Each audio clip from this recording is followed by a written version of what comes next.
Hello, hello. All right, update on the 18 units. So I've got several days to give an update on. So last week on Monday, we flew to Chicago. Tuesday, we had the inspection. We looked at some other properties Wednesday, Thursday. And then we've been very busy with the results of the inspection and our due diligence. So basically, the property we will say was not as advertised. You can only do so much underwriting and estimating on what repairs and rehab and remodel and stuff is going to be needed in CapEx from just the information provided, the OM pictures, things like that. So based on the OM had stated that they were well-maintained properties, well-maintained units. 16 of the 18 had updated kitchens and bathroom vanities. They said rents could be raised to market rent with the units as is. And I think that was kind of the main things. Basically, our expectation was these were well-maintained units. They said it multiple times in the OM. And that we wouldn't need to do a ton of work to get them to market rent. So when I was originally underwriting this and looking at it, there's always some turnover cost. So regardless of who the operator is, when we have turnover, there's still things we may have to do some paint touch-ups, we may have to fix something, repair something, whatever. There's always something to do. So we were figuring, okay, maybe a couple $1,000 to be generous on every unit when somebody moves out on the turn. And a lot of the tenants are month to month. So we knew that, okay, right off the bat, we'd be able to start to get some units up to market rents and get some new tenants in there. And if the current tenant wouldn't accept the increase, and then we knew there's 2 units that they didn't say anything about. They just had 16 out of 18. So we figured 2 units probably needed a pretty big overhaul. That was our expectation. And the pictures they had were of a couple of the nice units. So when we went there, I will say 4 units were decent.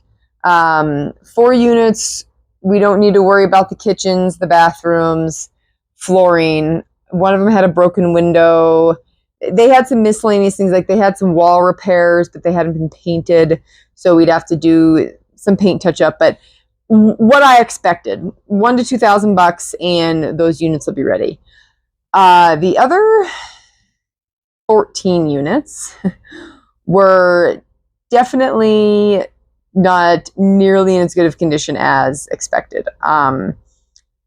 So there's three buildings, and cockroaches and mice were a big complaint with a few of the tenants, understandably, especially the tenants with the clean units, which was only a few of them, were complaining about the mice and cockroaches. Of course, the units that were gross and dirty didn't complain about them. But there was not 16 new kitchens. I would say, I think it was 12 kitchens that need to be replaced and a couple that need some repair. And then there's 4 that are decent. And even within those 4, one of those kitchens, the uppers are coming off the wall on one of the units. So hopefully we can just reinforce it and screw it back onto the wall and not have to worry about ripping it off and replacing it. But the kitchens were not even remotely what we expected. I would say every single kitchen of the 14, 12 to 14 of them were missing doors. The drawers that pull out, they're missing the face plates, or it was damaged, or the entire drawer was missing, or the drawer was damaged. Just overall damage to them. The countertops were nasty and crap. And they're small kitchens. I think we counted 10 cabinets total, and that's, could be one single bottom or it could be a double bottom, but just 10 cabinets in total. So they're small kitchens. You've got your stove with, and most of them, nothing on either side, just walls. And then on the other side, you've got your sink with a little bit of counter space. So the upside is that they're not huge kitchens to have to replace, but that's not what we budgeted for. That was not what we were expecting to have to do. So when we go into this and now it's okay, now we're dropping 8 to 10,000 on every unit because they all need to be painted. Most of them need a new kitchen. They all need repair in some way. It was a very different story seeing them in person than what was told to us. Most, like I said, almost all of them probably need some painting or at least I'd say every single one at least needs touch-ups, if not fully repainted. The blinds, 95% of the blinds were busted and broken beyond repair. The screens, majority of the screens, they either weren't there or they were busted, broken, holes in them. So it's all these things that just as we've been going through and adding up, it's significantly more. We're $100,000 more, $120,000 more in repairs than what we had planned.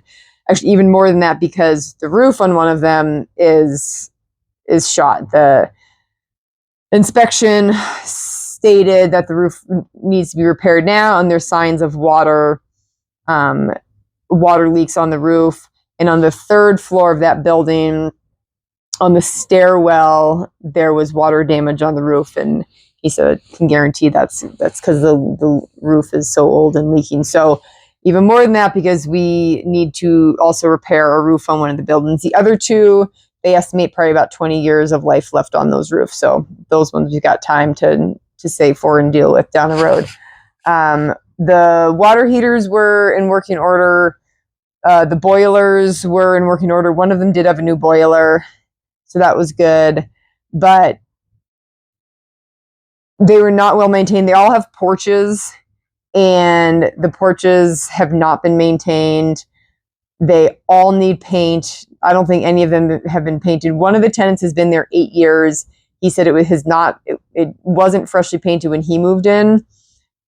He goes, it looked like it needed paint then. So I would say it's been at least 10 years since the porches have been painted. So a lot of them are going to need new wood.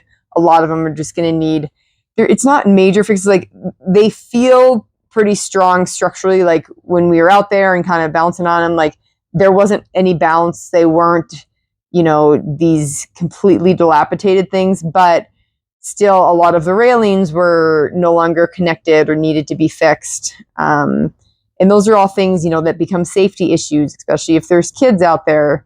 Adults, not that you don't have to tell adults, like, don't lean on railings when you're out on the porch. But adults may be a little more aware of that if they go out there and they're like, oh, this is loose. Like, kids may not know that. Like, it's just overall safety that we're not going to feel comfortable having tenants in units and using porches that the railings aren't attached to the walls or they're just starting to fall apart in that way. So again, it's all these little things. Do we need to completely rip down the porches and replace them? No. A lot of them will need new wood on the bottom and railings repair. They'll all need to be painted. So again, these were things that were portrayed as being maintained and that we're not going to need immediate attention. So that's basically where we're at now. So it was looking at these units, underwriting and figuring out, okay, what would our cash flow look like? What would our returns look like? What would our overall numbers look like based on how it was presented in the OM and the pictures that we were sent? And now it's, okay, what do we need to do to get that same cash flow, same return? Is that a drop in price? Is that credits towards down payment? Because the other issue that came about, aside from the fact that the units were not as maintained as they claimed, was the tenants overall. So we were told that there was one vacant unit about to be a second, as I believe what I originally underwrote. I believe I originally underwrote 2 vacancies. And we were told those were vacant because they wanted to be able to do showings. That could be true. After seeing the units, my guess is they're like, these need, like, we're not even going to bother. But it could be to do the showings. But the vacant units, we figured we knew there was 2. As we went through just talking to tenants and then getting the aging. So for those that don't know, there's something called an aging, the accounts receivable aging, and AR aging. That is, accounts receivable is basically what money is due to us as the landlord. So what rents are paid. The aging shows what is overdue. So when you look at an aging, you'll see a column for current, and you'll see a column, typically 1 to 30 days, 31 to 60, 61 to 90, 90 plus. And that's going to tell you basically how far behind tenants are. In this case, it's, tenant rent. So the aging indicates how good the tenants are. Are they paying on time? How many of them are behind on rent? And that opened up a whole other just can of issues. We were not told that there was tenants being evicted. We were not told that there was tenants that were behind on rent. And it's one thing if, okay, they listed this property a couple months ago. Okay, in the last couple months, a couple tenants have gotten behind or something like that. No, when they listed these properties, the aging was already looking ugly. So while we were there was one tenant in one of the buildings. All the other tenants were complaining about homeless people sleeping in the hallway. And then the property manager disclosed to us, yeah, we know, we're aware. It's the person in unit, blah, blah, blah. He told my agent that they're in process of getting her out. And he made a comment to me that they're evicting her. Those are 2 very different things. Like, if the tenant is willing to move and going to move, or having to go through the eviction process. So as we questioned more, and then there was like a lot of units that just didn't seem like there was people living in them. Like, they didn't really have much stuff in them. Some of them literally just had a bed. And as we pushed more, asking to see the aging, more things came to light of, okay, out of the 18 units, these 6 we're working on getting out. 3 of them, evictions have already been filed. The other 3 supposedly are going to be out by the end of the year. Then I look at the aging, and those 6 are on there.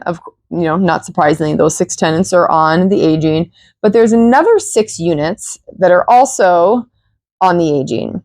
3 of them look like they should be getting evicted, because their aging and what they owe was just as much, if not more, than some of the tenants that were on the list that they're in process of evicting or working on getting out. So to me, now there's 9 units that need an eviction, and then another 3 that are behind. Now, the ones that are behind, we'd have to talk to the tenants and find out, okay, one, can you get caught up? Because one of them, it was like $417, and it's in the 1 to 30. Are they going to get caught up? Are they going to be fine? They didn't have any other in any of the other columns, so no other money that was past due. And then the other 2 were both similar, around $800-900, and it was like a couple $100, $200-400 kind of scattered throughout the aging, anywhere from like 1 to 30 days to over 90. So those 3 tenants could end up being fine. They could get caught up and continue paying, or they could start to just have more and more each month that is not getting paid. So you've got 6 evictions that they're working on, another 3 that look like need to be evicted, another 3 that are behind. So now you're up to 12.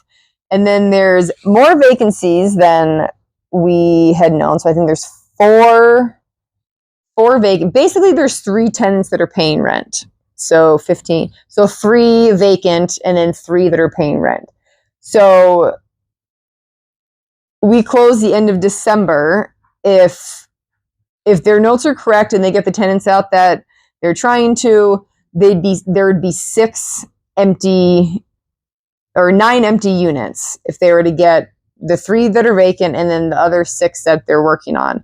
So it could be 9 units vacant by the end of December. That's 50% of the units. I mean, that basically becomes a distressed property when you've got 50% vacancy. And then that doesn't account for, like, there's still a few that are behind. So that's like a whole other thing that we're trying to kind of deal with. So now we're in a situation where I do still like the property. We do still want to move forward. These are our challenges, but they're not, it's nothing that's so severe that we want to back out on the deal. We always seem, I know challenges and projects like this, like, sort of excite me. I like them. I look at them. It's like, all right, let's get this cleaned up. Like that. I don't know. That's just what I enjoy. I kind of like taking over messes and fixing them and making things better. So it doesn't worry us what would need to get done. What does change is our returns and what our cash flow would look like, because we're not going to be able to get financing on these properties because the vacancies are now higher than what we originally thought. And then with the amount of tenants that are behind and on the verge of being evicted, so we'd have to do a bridge loan, which is higher interest rate, and just we'll have to do the bridge loan and then refinance out of it within 12 months. So it's going to cost us more in that regard. We're going to be paying higher interest. So where we were getting quotes 6-7%, I think 7.5 was like the highest quote we got. A lot of them were like mid-high 6s, low 7s for the interest rate for a 5 to 30-year term of just normal commercial financing. But now with the bridge financing, we're looking at, we actually did get a pretty good quote around 9.5%, but most of the time we were 10 to 12%, 1% a month on some of them, so you're 12% for the year. But that bridge financing is going to cost more. We're immediately going to have a lot of vacancy, so we're not going to have the income, so we're going to have a lot more.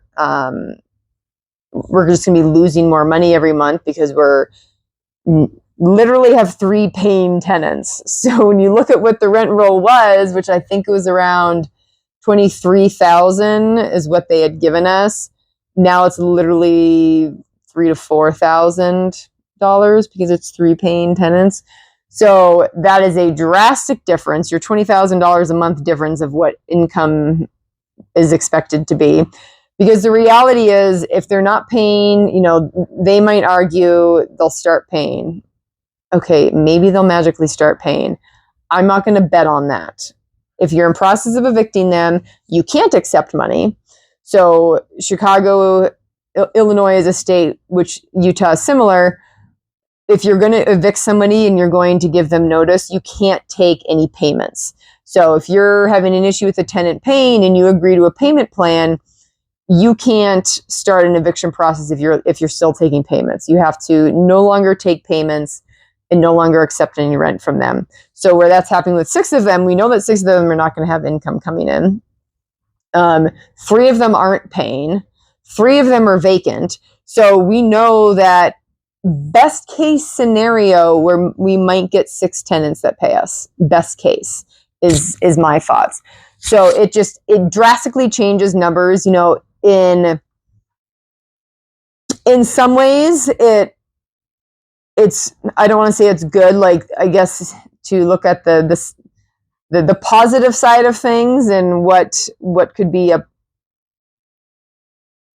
I don't want to say a good thing because it's not really good, but just to look at it in a positive light, we'll have a lot of vacant units, so we'll be able to get them filled at market rent faster. So where we had a tenant in there where we were told, okay, it was month to month, or maybe their lease was up in several months, now we're going to have vacant units right off the bat that we can immediately rehab and get rented and get at market rents.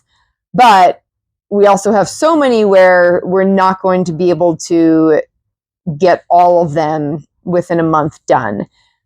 A week or two of each unit, they might be able to do a couple of units at a time, but it could very well be where we're going to get 3 units done a month. So even though the units are vacant, just having the manpower like to fix up 9 units at once is just not realistic. So more than likely, if we can get 3, maybe 4 units done a month and have those start to get rented, they will be able to get rented and up to market rents. In some cases, maybe quicker, but it's still not like, okay, we're going to come in and month 1, all those units are going to get rehabbed. Month 2, they'll get rented and it's only going to be 2 months lost rent. Like, that's not a realistic expectation. The realistic expectation is 3 of the units, maybe 4 if we're lucky, will get turned and rehabbed and ready to rent.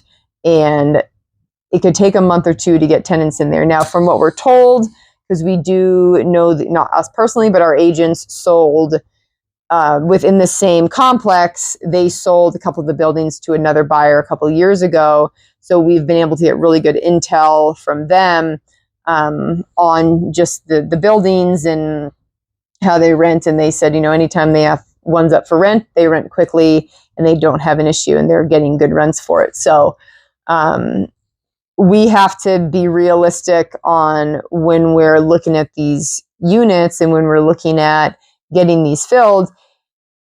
Yes, it's good that they're going to be vacant so we can get them filled quicker, but it's not going to be like all of them getting done at once. So if you're looking to invest with somebody and they do distressed properties or they do heavy value add and they're like, oh yeah, we're going to be able to get, 6 units done a month.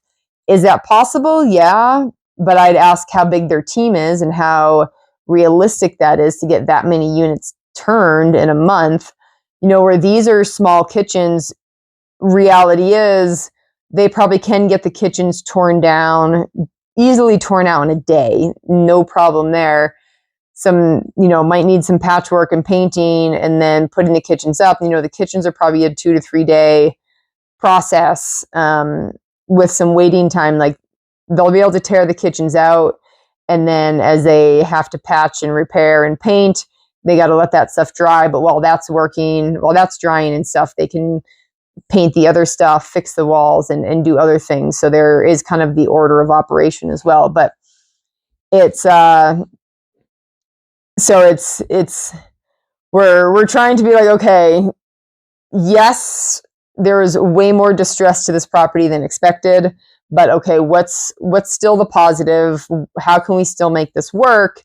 And it is a good thing that we will be able to turn units quicker, but there's still going to be several months of no rent coming in, which we were not planning on. The other, when I was looking at this before, it was like, okay, if we do, as these units come available, okay, a couple a month, but we're still getting rent from the rest of them. Now we're not getting rent from most of them. So that is a huge, huge factor. And if we have to do evictions where these are located, it can be a 6-8 month process if the tenants really drag it out. And they said, some tenants, as soon as you threaten it, they're like, fine, whatever, I'm getting out.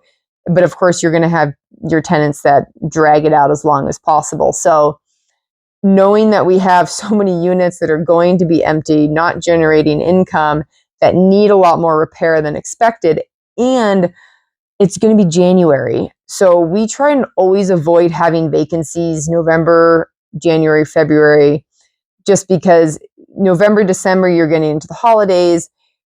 Most people are not moving. If people are moving, it's because they have to. But a lot of times, like, people just try to not be moving during the holidays. And then January, February is just your cold winter months, here in Utah and also obviously Chicago. So it's not the ideal time to be listing units. You're almost always going to be renting units for less money over the winter than you will at the peak of spring and summer.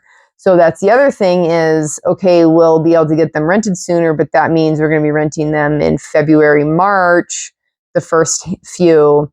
So we could end up getting less for those units than the ones that we'll get in May, April, May, June, July timeframe. So good that there's going to be some vacant, bad that we're generating almost no income for majority of this property. And the timing of it is some of these units are going to be getting rented and posted in January, February, which is not ideal. So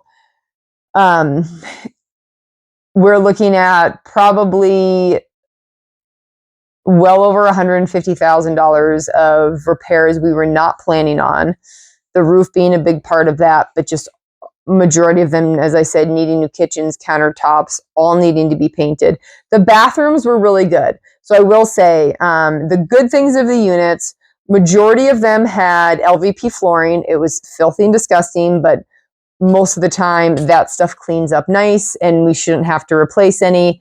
There's a couple, 2, maybe 3 units that still had carpet. So we'll have to replace. And there's 3 units we didn't see. 2 we definitely didn't see.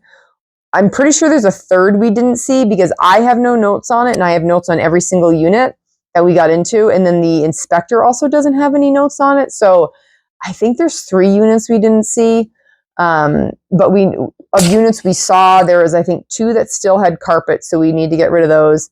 But the bathrooms, all of the bathrooms had tile surrounds, every single one that we saw, which was good. And they were all in good shape.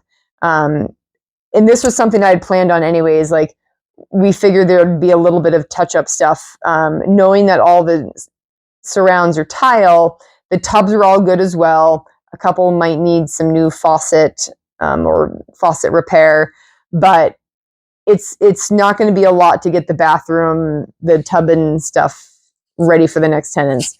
A good cleaning. Some of them might need some caulking ripped out and replaced.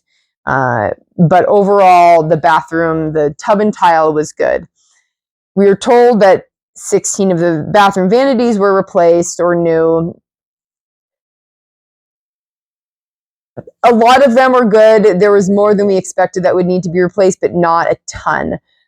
I think there was a handful, maybe 3 or 4 that might need to be replaced of the units we saw. So that was good. So overall, the bathrooms, there was 1 toilet that we're probably going to need to replace because like the top part of it was chipped and it's just easier to replace the toilet than try and like repair.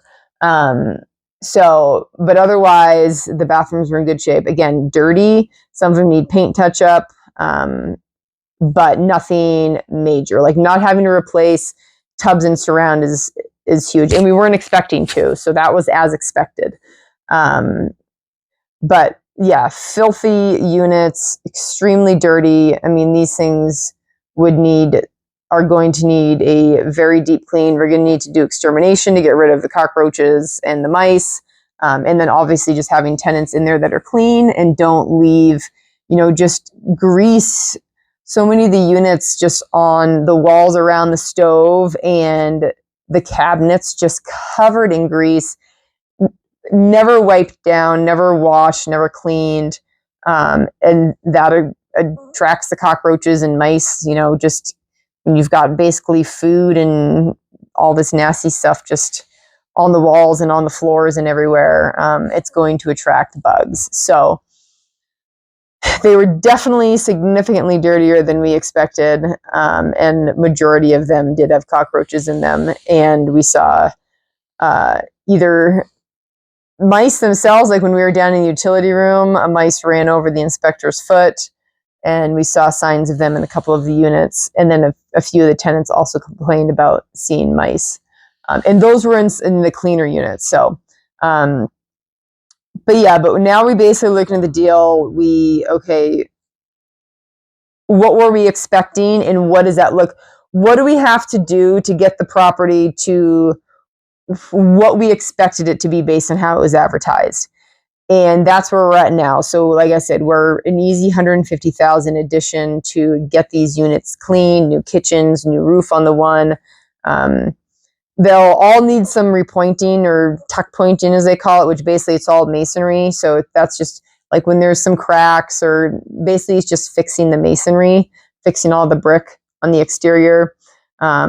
but we did factor in a little bit of money. Just like I said, like anytime you buy something, there's always going to be little things that need fixing. And typically we do want to go in and do some of these things to just fix up and keep places maintained. But when you're talking major 150,000 plus of additional CapEx that we did not plan on, having to do a bridge loan that's going to cost us thousands of dollars more a month, and have to do another closing. So you've got your closing costs with the bridge loan, and then we're going to have to be paying for closing costs again when we refinance out of that into more permanent financing. The loss of rent we're going to have because only 3 tenants are paying. Maybe another few might pay, but that loss of rent and not having that income coming in was also not a part of our budget. So all of these things we basically have created a Google Doc and we've just outlined, like, here's what we'd have to do to get it to the condition you had it represented as. So needing the roof, needing the repair on all the units, fixing all the porches just so they're safe, the railings just to get those so they're safe, so we don't have to worry about people leaning against them and using them as a railing and falling off. So that's what we're doing now. Is what were our numbers, what was our expectation before, and what is that going to cost to get to that? Because when they said, you can raise rents with the conditions as is, we couldn't even rent them. When the tenants move out, we couldn't even rent them at the same rent that they're at now. I can't imagine anyone moving into these units without some major cleaning, major fixes done to these units. And like I said, with the kitchens, by the time you try and clean all the grease off of them, you try and find doors to put on, and now they're not going to match because those ones are a lot older, so they're not going to look the same. So you're trying to clean all the grease off, trying to find doors, fixing the drawers, putting new drawers in, painting them. By the time you spend that much time and money, it would probably be about the same to just rip them out and put in new kitchens. So that was the other thing. It's like it's just gone far enough where, some of them were like, can we just paint them and be okay? It's kind of borderline. And we didn't, go through every drawer and cabinet and check everything to see, okay, which ones are we going to have to replace? Which ones are we not? But it's can we just paint them? And then it's back to that, like, replacing doors and cleaning and just all of that, where it gets to the point where you might as well just tear them out and put new ones in. Like, they're not quite good enough to be able to probably just paint and fix a couple things. Like, if the doors were loose or something, like, most of them, like, the doors aren't even there. Like, it's not like the doors are like hanging off or just loose. Like, they're just gone, or the drawers are destroyed and not even in there, nowhere to be found. So they're not just a little bit where, okay, we can probably get them fixed and we can do X, Y, and Z and put new doors on them and, just go in there with a screwdriver and tighten the hinges. Like, the doors are just gone. Things are broken. Things are damaged. They're too far gone to be able to repair. And again, you get to the cost and the time of trying to do that. And it's like, okay, I just spent $2,000 trying to fix all of these things, $3,000 of putting new doors on there, replacing the doors, finding them, fixing drawers, putting the new drawers in, painting them, repairing the stuff that's damaged. And it's like, okay, well, for that same $3,000, I could have put a brand new kitchen in.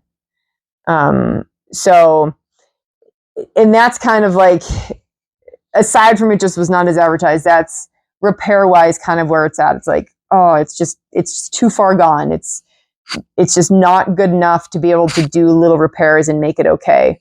The walls, a lot of times when walls look like they need to be painted, you can go in there, magic eraser, and they clean up nice.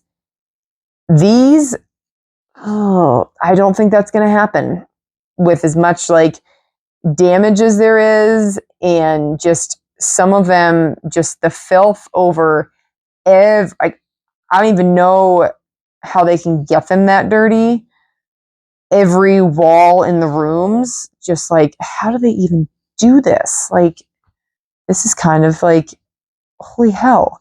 So, painting, similar thing. Like, how much time do you spend trying to just like clean this? And okay, can we clean this? Can we repair this? Where it's just like, it's easier just to spray it all, just put a new coat on there. So that's what we've been going through these last few days. It's been a lot of back and forth with our contractor, with our agents, really trying to figure out how we're going to go back to the seller, because we are kind of looking at this in multiple parts. So there's the repairs of, this is not what we expected. We were not planning on doing these repairs. Here's our list of repairs. Here's what they're going to cost. Was not planning on this. There's the evictions. Okay, how do we handle the evictions? Do we put money in escrow and they say, okay, these ones are going to be out by December 31st. These are evictions are in process. We put X amount of dollars into escrow, and if these aren't out by the date you say, you lose that money. If these evictions don't go through, you lose that money, and that goes to us, because that's going to be us having to then pay to do the evictions and to get these tenants out. So the evictions are the other thing of, how do we handle that, and how do we negotiate with the seller of, like, you've got 6 evictions, possibly 9, possibly 12. Like, 6 are in process. Another 3 look like they need to be evicted. I don't know why they're not being evicted, especially, as I said, their agings and what they owe. Like, their back rent is just as much, if not more, than some of the other people that are already being evicted. So I'm not entirely sure how they're choosing which ones to evict. And then the 3 that are behind. So the evictions are another aspect that we have to account for and figure out how to present that. And like, all that lost rent are additional holding costs. So we're just trying to compile, okay, do we ask for multiple things? Be like, okay, we need credit for closings, because we're going to have to do a second closing within 12 months. So credit towards closing costs, credit towards down payment, money, just drop the purchase price. How do we handle that? So we kind of put everything together, and our agents are going to talk to the listing agent and just try and like get a feel for, hey, like, how's your seller going to react to this? Here's everything. And then, they're going to do their job and figure out how can we get what we need with either credits or drop in price, or money towards fixing things. How is this going to look? So that's what we're waiting to hear back, basically, from our agents. At this point, I've sent them all the info. I've sent them all of our numbers. I've sent them everything that I can think of that we need to make sure we're accounting for. And then they're going to figure out, okay, what's the best way to handle this? How do we want to present this? Okay, on this, and we'll do property by property. Like, okay, this, because one of the buildings will be complete. If everyone's out, like they say, that building will be 100% vacant when we close. Not a single unit will have a tenant in it, in that one building. So these are things just we have to address, we have to figure out, and we just have to make sure they're accounted for. Like I said, I still like this asset. I talked to the property manager and I said, okay, honest opinion, don't bullshit with me. Like, what are your thoughts on this property? Its potential, blah, blah. And they basically said, good news and bad news. Bad news, you're not going to make money in this property for a year. I was like, didn't expect to. Figured we'd be losing significant amounts of money every month for a good portion of the year. He says, so as long as you're prepared and you know that your first year is going to suck and you're going to lose a lot of money, but once it's stabilized, he goes, this is a good area. It's just a solid, steady area. They have other rentals in the area. He says, your year 2 will be a hell of a lot better, and you'll financials would be much better and a heck of a lot healthier. He said, so as long as you're prepared for your first year to suck and it to be a tough first year and losing a lot of money, he said, then you're good. Like it's the expectations. As long as your expectations are accurate and you know that the first year is going to suck and you're going to lose a lot of money, but know that by year 2, things will turn around, it'll get stabilized, and then it'll be a great investment, that then you're good to go. He goes, we are not concerned with this. We do properties like this regularly. It's one of our specialties. So we're not concerned. We know that we can get in there, turn it around, and do what we need to do. It's just going to take time. So that was good because we do like this. We do like the area. Like we drove the neighborhood several blocks in all directions, and it was just majority single family homes or small multi-duplex type things, but they're all clean. There's no trash in the yards. There's no abandoned vehicles in any yard. All the grass was being cut and maintained. No broken windows, no boarded up houses. Like it was just a nice, just middle class BC neighborhood all around there. Not big fancy houses, but just nice, simple single family homes that were well maintained, and you could see pride of ownership just with the yards being taken care of, no trash, no broken down vehicles, all that stuff. So we do like the area. And the few tenants that have been living there for a while, who are the good tenants, really liked the area. They like its location. They like the schools. Their biggest complaints were the cockroaches, the mice, and the other tenants. So they're problems that we can solve, and they're problems that I enjoy solving and taking on these just issue properties. We always seem to find there's always something with every property we buy that's like, this is a major problem. But like I said, that's what we enjoy. But when you're looking to invest, whether you're looking to do it, as me as the operator, like there are some investors that they would have seen this property and they just immediately been like, nope, this is not what is advertised. This is not what we do. We do not do this type of value add distressed, basically properties. And they would have walked away. Everyone is different in what they look to invest in. So if you're looking to invest passively with an operator, you just want to make sure it's an operator that knows how to handle the problems that are presented and that they are really stress testing the property. We're looking at this as if rents can be between $1,600 and $1,800, how does it look at $1,600? If everything we get is $1,600, it needs to work there. I'm not going to bank on everything has to be at top rents of $1,800. That's too risky. Like I will take a lot of risk in things, and I am probably a riskier investor than a good amount of people. Like I would definitely consider I'm riskier than John, but not when it comes to my underwriting. I'm conservative when it comes to the underwriting because I'm not going to buy something that I have to get top rents at just to break even or just to get a small return.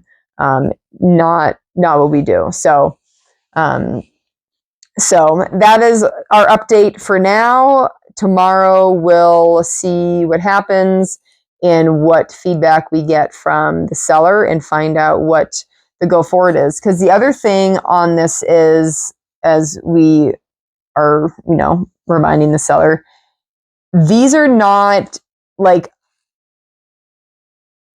they're not requests that we're making that they wouldn't have to deal with. So if they say, you know what, no, we're not doing that. We're not dropping the price. We're not putting money towards that. We're not giving credits. Like, we're just going to keep this property. They're going to have to deal with all of these issues. They're going to have to deal with the 6 evictions, the potentially 6 other evictions. They're going to have to deal with the 3 vacancies and those units not being rentable right now. They're going to have to deal with all of the kitchens having cabinets missing and broken, and in the same situation, like, do we fix it? Okay, let's just put new kitchens in because they're all old. They are not new. And that's the other thing is It would be one thing if we were just being like super picky, and it's a Class C building. So your expectation shouldn't be that it's going to be at Class A level. You know, you're going to have dings. Your baseboards might not be perfect, but it still needs to be clean. It still needs to be in good shape. So we're not trying to say like, oh, this needs all this work because we need to get it to Class A level. No, we need to get it to livable level, to have tenants that are not going to want to live with mice and cockroaches and make sure it's clean. So what we're asking for in the roof, like if we don't fix the roof, like that's not us being picky and like, oh, we just like to do roofs. We're just going to do a new roof when we buy this.